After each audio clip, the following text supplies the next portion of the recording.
রাজনীতিতে কি না হয়, যা আপাত দৃষ্টিতে অসম্ভব বলে মনে হতে পারে তাই ঘটতে দেখা যেতে পারে রাজনীতির ময়দানে।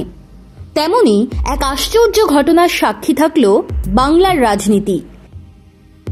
শাসক দলের হাতে আক্রান্ত এক প্রবীণ বাম নেতা। এমনই খবরের শোরগোল পড়ে গিয়েছে পশ্চিম মেদিনীপুরে। তার নাম অনিল দাস। পরে তাকে হাসপাতালেও ভর্তি করা হয়। সেই প্রবীণ নেতাকে দেখতে হাসপাতালে ছুটলেন বিজেপি বিধায়ক তথা সুপারস্টার হিরণ। খড়গপুরের বিধায়ক মানবিক মুখ হয়ে উঠেছেন। ঘটনাটি পশ্চিম মেদিনীপুরের খড়গপুরের খড়িদা এলাকার প্রবীণ বাম নেতাকে রাস্তায় ফেলে মারধরের অভিযোগ উঠেছে স্থানীয় তৃণমূল নেত্রী বেবি কোলের বিরুদ্ধে। শুধু তাই নয়, অনিল দাসের গায়ে রঙও ঢেলে দেন তিনি।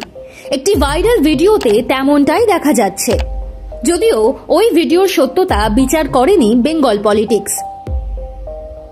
তবে ঘটনা ছড়িয়ে পড়তেই শাসক দল নড়ে চড়ে বসে। পশ্চিম মেদিনীপুর জেলা তৃণমূলের সভাপতি সুজয় হাজরা শোকজের চিঠি ধরিয়েছেন বেবিকে। 3 দিনের মধ্যে জবাব দিতে হবে। বেবির বিরুদ্ধে এফআইআরও করা হয়েছে, তেমনটাই খবর মিডিয়ার। তারপরই অনিলকে ভর্তি করা হয় এক হাসপাতালে। আমরা বামপন্থী নামের একটি সংগঠনের সঙ্গে যুক্ত অনিল দাস। মিডিয়ায় তার অভিযোগ, তিনি অন্যায়ের প্রতিবাদ করেছেন বলেই এই ঘটনা ঘটেছে তার সঙ্গে। এই খবর পেতেই হিরণ ছুটলেন হাসপাতালে। সাম্প্রতিককালে সিপিআইএম এর সঙ্গে বিজেপির বাদানুবাদের ছবি ফুটে উঠেছে নানান সময়। আরজিকর আন্দোলনের সময় বামেদের উপর ক্ষোভ প্রকাশ করেছিল বঙ্গের পদ্ম শিবির। ভারত পাকিস্তান যুদ্ধের বিরোধিতা করে মিছিল বামেদের নানান সময় বিধেওছে বিজেপি। সেই দলের বিধায়কই আক্রান্ত এক বাম নেতাকে দেখতে হাসপাতালে ছুটছেন। এমন ঘটনা বাংলার রাজনীতিতে নজিরবিহীন।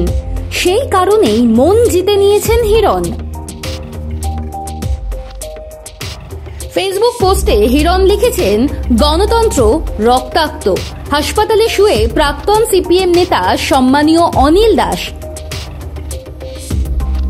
সকালবেলায় রাস্তায় ন্যায়ের পক্ষে কথা বলার অপরাধে প্রাক্তন সিপিএম নেতা সম্মানীয় অনিল দাসকে মাটিতে ফেলে বেধড়ক মারধর করে তৃণমূল নেত্রী বেবি কোলে ও তার দলবল।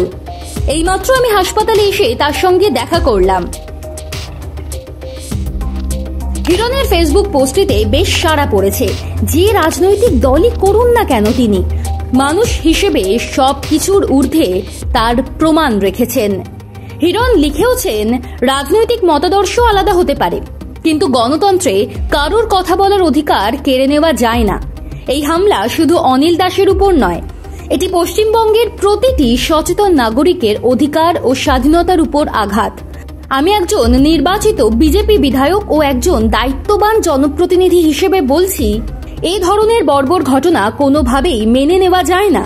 এটা শুধু প্রতিবাদ করার সময় নয়, মানবিক ও সাংবিধানিক দায়িত্ব পালনের সময়। আজ যদি সিপিআইএম এর একজন নেতাকে রাস্তায় ফেলে মারা হয়, কাল বিজেপির কাউকে মারা হতে পারে, আর পরশু সাধারণ মানুষ রাস্তায় নিরাপত্তাহীন থাকবে। এ রাজ্যকে আমরা সন্ত্রাসের হাতে ছেড়ে দিতে পারি না।